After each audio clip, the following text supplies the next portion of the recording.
Part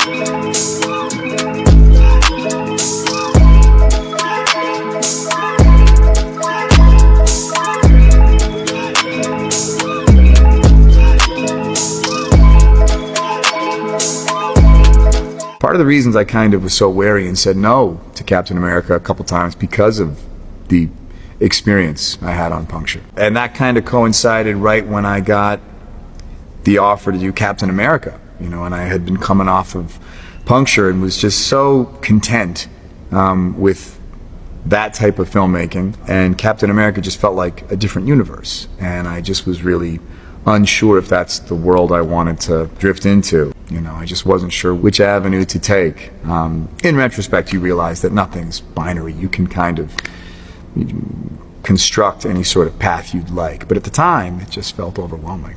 Most of the scenes in Endgame, you're fully aware of what you got to be a part of. You're really just kind of so grateful every day and just trying to absorb it all. I think when you're in the middle of it, it's just always like, there's another Marvel movie next year. Not that you take it for granted, but it just doesn't resonate the same way when wow, we're wrapping in a couple weeks and I'm putting this shield down. And that's just, it's been such a big part of my life for a decade. So most of Endgame was a really, really lovely experience. That last day was, emotional. It's like graduating school. I mean, like, the day's coming and then it's all of a sudden here and you feel like it went by way too quick. And it's life-changing. My life is forever not the same. My family's life isn't. You know what I mean? Like the ripple effect of signing up for that role is kind of immeasurable for me, at least. And it was a beautiful time, full of gratitude. Anytime I've heard about movies that are being made or remade, something that's dear to me, you realize how protective and possessive you are over that role. And you want to make sure the person playing the character respects that perspective and isn't just like, well, I know they know the character, but this is my time and I'm going to do my thing. That's stumbling right out of the gate. So first step, try to understand why other people like them and honor it as best you can. You want to see how the fans see him, you know what I mean?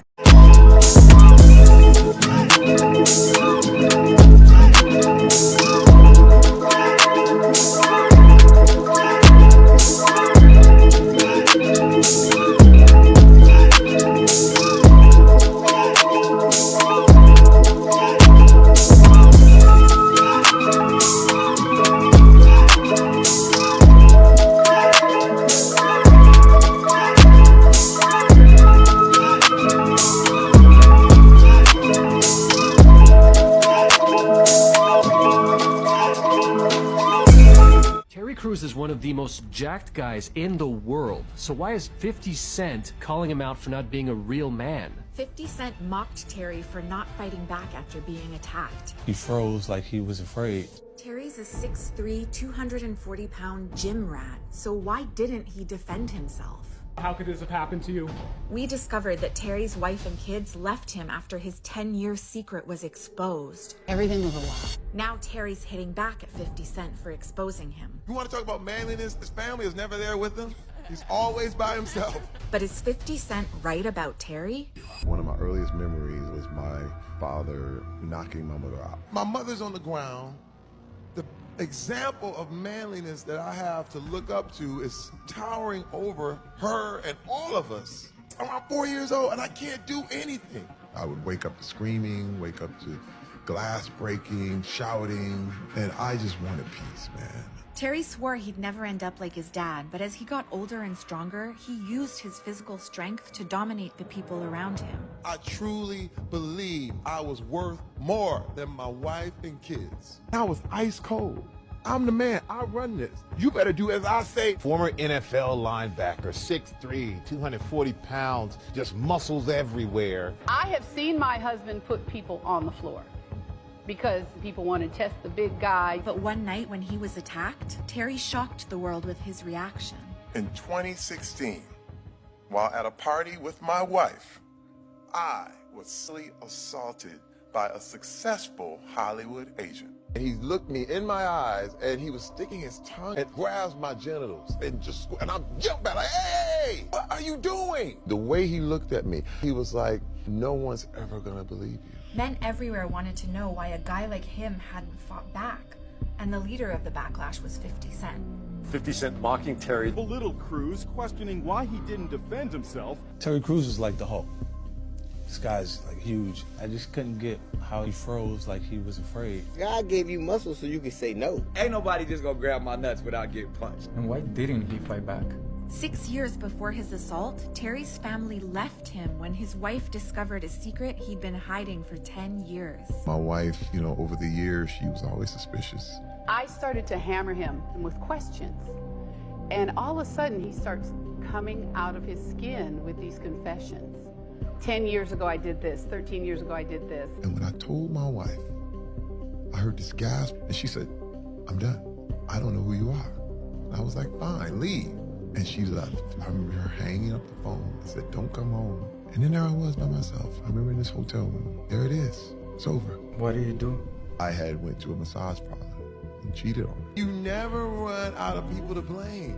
Terry thought he could get away with whatever he wanted because he was providing for his family. I was very successful. You talking rich, famous, popular, and I'm like, what she had to complain about? It's a good life. It's not enough for a man to just be a provider financially and then use that as an excuse to be absent. And you're successful, you feel like that buys you a pass. But then a small voice came to me and said, maybe it's me.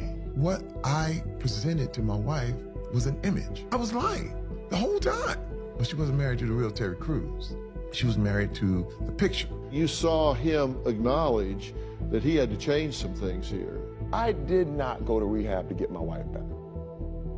I went there because I needed to be a better person. He put the money where his mouth was, and he went to see a counselor. Eventually, Rebecca did choose to come back. I had to earn it. Me and my wife rebuilt our marriage, literally from the ground up.